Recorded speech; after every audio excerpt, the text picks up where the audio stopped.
www.jamiamadiniyajadid.org. WhatsApp group number +92 333 424 9302. الحمدللہ رب العالمین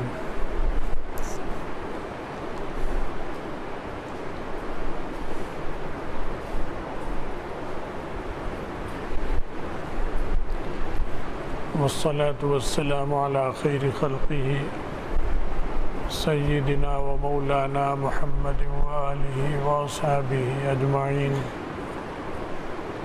اما بعد۔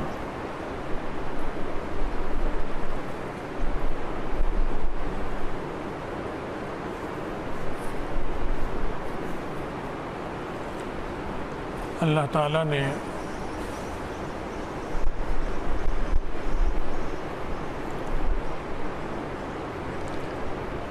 صحیح اور برے لوگوں کی جماعتیں بنائے رکھی ہیں دنیا میں،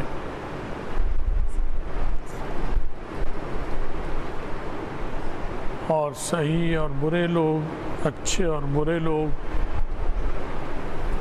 یہ ہمیشہ سے ہیں، اور ان کا طریقہ کار بھی ایک جیسا ہی ہے، ملتا جلتا۔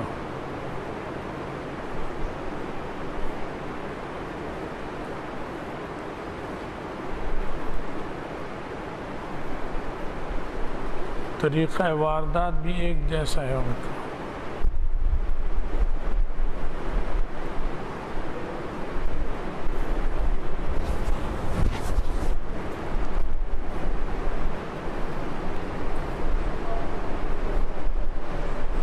اور ان دونوں کے لیڈر بھی ہیں، اچھے لوگوں کے بھی سردار ہیں اور برے لوگوں کے بھی سردار ہیں۔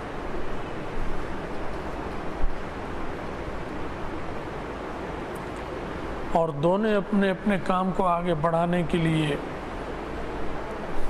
اور غلبے کے لیے کوشش کرتے رہتے ہیں۔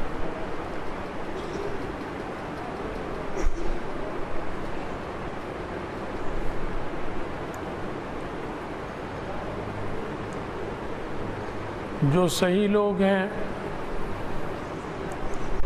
ان کے سردار انبیاء علیہ السلام ہیں، اور نبیوں کے جانے کے بعد یہ سرداری علماء کو مل جائے گی، علماء سردار ہوں گے۔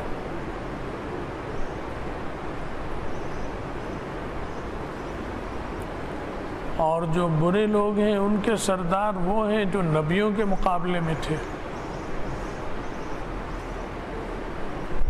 فرعون ہے، نمرود ہے، شداد ہے، حامان ہے، قارون ہے، اور بہت سارے جن کے نام نہیں ہیں لیکن پالیسیاں ان کی زندہ ہیں۔ جیسے قرآن پاک میں سارے نبیوں کے نام نہیں ہیں، نہ حدیث میں، لیکن ان کا طریقہ کار وہ زندہ ہے، وہ ایک ہے سب کا۔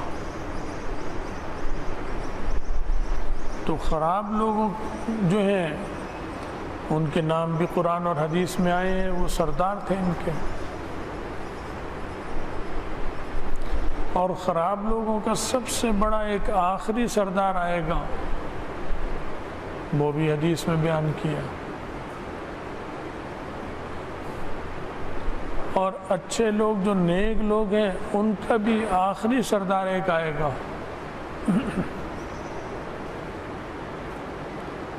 تو نیک لوگوں کا جو طریقہ کار ہے وہ اس وقت سے چل رہا ہے، اور آخری سردار تک وہی طریقہ چلے گا۔ اور برے لوگوں کا جو طریقہ ہے وہ بھی چلا آ رہا ہے، وہاں سے لے کر اس کا جو آخری سردار ہے اس وقت تک وہی چلے گی ان کی پالیسی۔ آخری سردار ان خراب لوگوں کا وہ دجال ہوگا، اور علماء کا وہ جو سلسلہ چلا رہا ہے صالحین کا، ان کے آخری سردار حضرت امام مہدی ہوں گے۔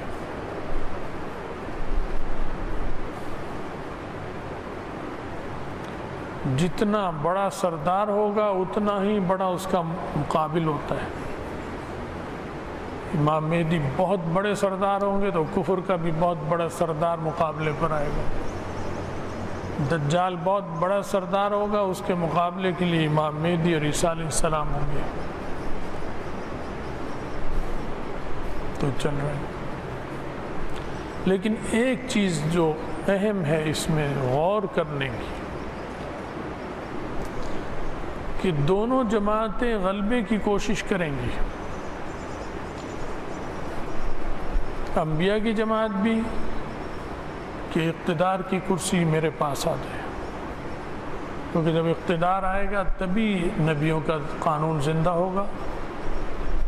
اگر اقتدار نہیں آئے گا عدل کیسے قائم ہوگا، ظلم کیسے ختم ہوگا.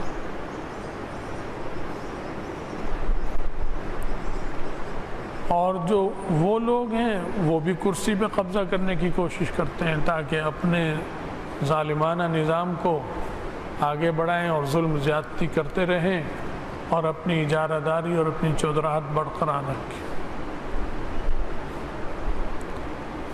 لیکن ایک چیز جو غور کرنے والی ہے، جس کی طرف توجہ آپ سب کو دینی ہے،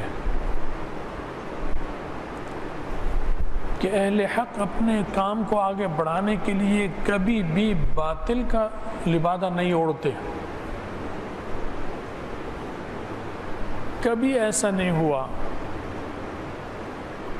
کہ کسی صحیح آدمی نے باطل کا لبادہ اوڑھا ہو اپنے کام کو آگے بڑھانے کے لیے. کسی نبی نے باطل کا لبادہ اوڑھا ہو، بات بنائی ہو. نبی کے نائب صحابہ اور تابعین اور پھر علماء اور اس دور کے علماء اور آج کے اور بعد کے آج کے علماء بھی حق کو آگے بڑھانے کے لیے باطل کا لبادہ اوڑھے، یہ نہیں ہو سکتا. لیکن باطل اپنے کام کو آگے بڑھانے کے لیے حق کا لبادہ اوڑھتا ہے، کیونکہ دھوکہ دینے کے لیے بری چیز کو اچھا ظاہر کرنا پڑتا ہے اور دھوکہ دینے کے لیے اچھی چیز کو برا ظاہر کرنے کی ضرورت نہیں ہوتی. تو انبیاء علیہ السلام کا جو کام ہے، ایسے ہی علماء کا جو کام ہے جو نبیوں کے وارث ہیں، وہ کھرا اور سچا کام ہے. تو انہیں اپنے کو صحیح ثابت کرنے کے لیے غلطی کا لبادہ اوڑھنے کی ضرورت ہی نہیں. ہاں، جو غلط ہوگا وہ اپنے کو صحیح ثابت کرنے کے لیے صحیح آدمی کا لبادہ اوڑھے گا. دھوکہ دینے کے لیے وہ تو اوڑھے گا، ورنہ یہ نہیں ہو سکتا. آلو بیچنے کے لیے، دھوکہ دینے کے لیے، پیسے زیادہ لینے کے لیے کہ وہ اسے سیب کہہ کر بیچے، یہ تو ہو سکتا ہے کہ آلو کو سیب بنا کر بیچتے تاکہ پیسے زیادہ ملیں. لیکن سیب کو آلو کہہ کر کوئی نہیں بیچے گا. آپ کو سیب کو سیب کہہ کر بیچے، یہ سیب سیب ہے، اس کو آلو کا لبادہ اڑانے کی ضرورت نہیں ہے. سیب کو بیگن کا لبادہ اڑانے کی ضرورت نہیں ہے. بیگن کو لبادہ اڑا سکتے ہیں آپ کہ یہ سیب ہے، کسی کو بیوقوف بنانے کے لیے کہ پیسے زیادہ مل جائیں. تو باطل جو ہوتا ہے وہ تو حق کا روپ لیتا ہے، حق کا لبادہ اوڑھے گا.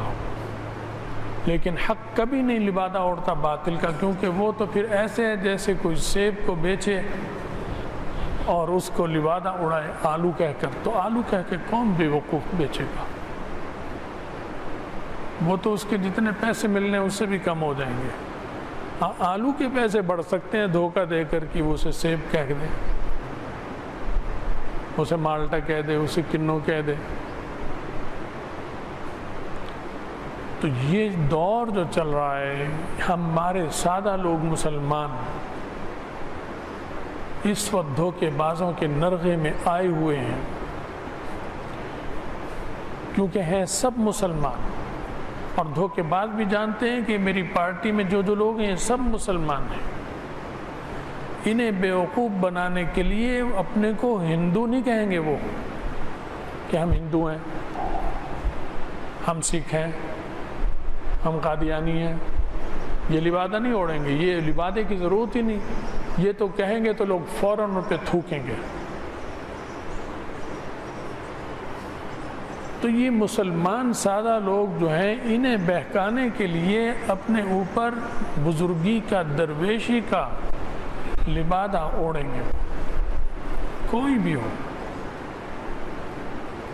میں عمران خان کی پارٹی کو نہیں کہہ رہا، سارے خانوں کی پارٹیوں کو کہہ رہا ہوں، نواز شریف کی پارٹی ہو، پیپلز پارٹی ہو، ایم کیو ایم ہو، بلوچستان کی قوم پرست ہو، سندھی لسانیت والے ہوں، P T I who, Muslim league فرشتہ ہو، مسلم لیگ جن ہو، مسلم لیگ قاف ہو، مسلم لیگ نون ہو، اتنی مسلم لیگیں ہیں کہ کوئی بھی آپ میں سے گنوا نہیں سکتا۔ کہتے ہیں علماء ایک نہیں ہے، تو مسلم لیگ ایک ہو کے دکھا دینا، علماء ایک ہیں اللہ کے فضل سے، اتنا نہیں ہے، اس سے زیادہ یہ بٹے ہوئے ہیں۔ تو وہ تو لبادہ اوڑھیں گے،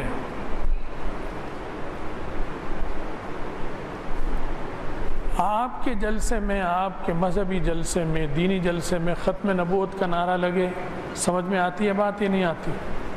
تبلیغی اجتماع کے جلسے میں ختم نبوت کا نعرہ لگے، سمجھ میں آتی ہے بات؟ جمعیت کے جلسے میں ختم نبوت کا نعرہ لگے، سمجھ میں آتی ہے بات؟ قادیانیوں کے جلسے میں ختم نبوت زندہ باد کا نعرہ لگے، یہ بات سمجھ میں آنے والی ہے؟ لیکن آنے والی بھی ہے، کیونکہ وہ باطل ہے، باطل حق کا لبادہ اوڑھے گا۔ اس نے آلو بیچنا ہے، اسے سیب کہہ کر بیچے گا، پیسے وہ سیب والے لینا چاہتے ہیں، آپ کی جیب سے پیسے، آپ کے جیب میں جو ایمان ہے یہ لینا ہے اسے، آپ کی جیب سے مراد دل، اس دل کے اندر جو ایمان ہے اس پہ ڈاکہ ڈالنا ہے، اس پہ ڈاکہ ڈالنے کے لیے وہ اپنا سودا بیچے گا، ختم نبوت کا نعرہ بھی لگائے گا۔ ابھی پی ٹی آئی نے جلسے میں ختم نبوت زندہ باد کا نعرہ لگایا تھا، پنڈی میں لگا ہے نا؟ آپ کو نہیں پتا، مجھے پتا ہے، ختم نبوت زندہ باد۔ اب اس کے بعد آپ دیکھ لینا، مسلم لیگ نے آج تک یہ نعرہ نہیں لگایا تھا اپنے جلسوں میں، لیکن اب مسلم لیگ بھی یہ نعرہ لگائے گی، اب پیپلز پارٹی بھی یہ نعرے لگائے گی، کیونکہ آلو کو سیب کہہ کے بیچنا ہے۔ دجال خود جو ہوگا سردار، سب سے بڑا سردار، وہ مذہب کا لبادہ اوڑھ کر آئے گا، کیونکہ اس نے یہودیوں کا ایمان تھوڑی چھیننا ہے، نہ عیسائیوں کا ایمان چھیننا ہے، اس لیے کہ ان کے پاس تو ایمان ہے ہی نہیں، وہ ایمان ہوگا تو چھینے گا۔ بھئی آپ کی جیب میں اگر سونا ہے تو ڈاکو آئے گا، اور اگر سونا ہی نہیں ہے آپ کی جیب میں تو وہ اس کا دماغ خراب ہے کہ وہ آپ کی جیب میں ہاتھ ڈالے۔ تو وہ ایمان عیسائیوں، یہودیوں سے، ہندوؤں سے، قادیانیوں سے چھیننے کے لیے نہیں آئے گا، وہ تو کفر پر مضبوط ہیں، وہ انہیں کفر پہ جمانے کے لیے نہیں آئے گا، وہ مسلمانوں کا ایمان چھیننے کے لیے آئے گا۔ تو ایک ہندو اگر ایمان چھیننے کے لیے آئے گا تو وہ مسلمان کی شکل میں آئے گا، عیسائی آئے گا تو وہ بھی مسلمان کی شکل میں آئے گا، یہودی آئے گا وہ بھی مسلمان کا لبادہ اوڑھ کر آئے گا، قادیانی آئے گا وہ بھی، دجال آئے گا وہ بھی۔ تو یہ سب دجالی فتنے ہیں جو اس وقت آپ کی جڑوں میں گھسے ہوئے ہیں، ہماری سیاسی پارٹیوں میں ملک کی گھسے ہوئے ہیں۔ قادیانی، آغا خانی، یہ آپ کے ایمان کے ڈاکو ہیں، آپ کے ایمان کے ڈاکو۔ میں آپ کا مخلص مسلمان بھائی ہوں، آپ میرے مسلمان بھائی ہیں، میرا فرض بنتا ہے کہ آپ کو ان باریک چیزوں کی طرف توجہ دلاؤں کہ جو ہمارا اور آپ کا ایمان برباد کرنے کے لیے کی جا رہی ہیں۔ دھوکے میں مت آئیں، ایمان سے بڑی قیمتی چیز کوئی نہیں ہے، یہ چھن گئی تو سیدھا جہنم میں جائے گا، انسان سیدھا جہنم میں جائے گا، کبھی جنت نہیں ملے گی۔ مسلمان ہو، گناہ گار ہو، مر جائے، کبھی نہ کبھی جنت میں سزا بھگت کے چلا جائے گا بالآخر، لیکن اگر ایمان ختم ہو گیا خدا نہ خواستہ، پھر جنت کبھی نہیں ملے گی۔ لہذا ان ساری پارٹیوں سے بچیں، یہ سب لبادہ اوڑھ رہی ہیں۔ حق والوں کو اور نبیوں کے نائبوں کو لبادہ اوڑھنے کی ضرورت نہیں ہوتی، اہل حق کو اہل باطل کا روپ دھارنے کی ضرورت نہیں ہوتی، باطل کو ضرورت ہوتی ہے کہ وہ ریاکاری کرے، وہ دکھاوے کرے، وہ بیوقوف بنانے کے لیے ڈرامے کرے، وہ ایسے نعرے جذباتی اور مذہبی استعمال کرے جس کی وجہ سے وہ ثابت کر سکے کہ یہ آلو جو ہے یہ سیب ہیں۔ آپ کی جیب میں جو، آپ کی جیب سے مراد دل، اس میں جو قیمتی چیز ہے وہ آلو دے کر وہ چھین لے آپ سے، سیب کے نام پر وہ چھین لے۔ یاد رکھیں، اگر قرآن اور حدیث سے جڑنا ہے تو علماء سے جڑنا پڑے گا آپ کو۔ آپ مجھے بتائیں، قرآن کی تفسیر نواز شریف کر سکتا ہے؟ آپ مسلم لیگ والے بھی بیٹھے مجھے پتہ ہے، لیکن مسلم لیگ والے بھی یہی کہیں گے نہیں کر سکتا۔ شہباز شریف کرے گا، مریم نواز کرے گی، پیپلز پارٹی والے ہی بیٹھے ہیں۔ ذوالفقار علی بھٹو، بے نظیر بھٹو، بلاول زرداری قرآن کی اور حدیث کی تفسیر کر سکتے ہیں؟ ایم کیو ایم والے کر سکتے ہیں، پی ٹی آئی کرے گی، عمران خان کرے گا، مراد سعید کرے گا، شیریں مزاری کرے گی قرآن کی تفسیر؟ پھر کس دھوکے میں ہیں آپ؟ پھر کس دھوکے میں ہیں آپ؟ لبادہ اوڑھ رکھا ہے ان لوگوں نے۔ آپ علماء سے جڑیں۔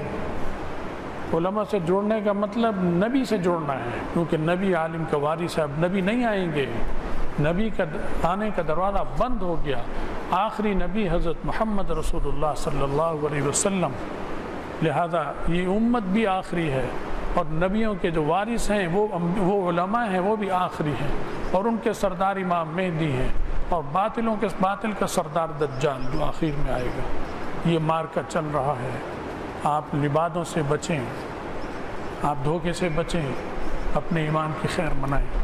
بحیثیت مسلمان کے میرا فریضہ تھا میں آپ کو یہ بات بتاؤں، توجہ دلاؤں اس طرف۔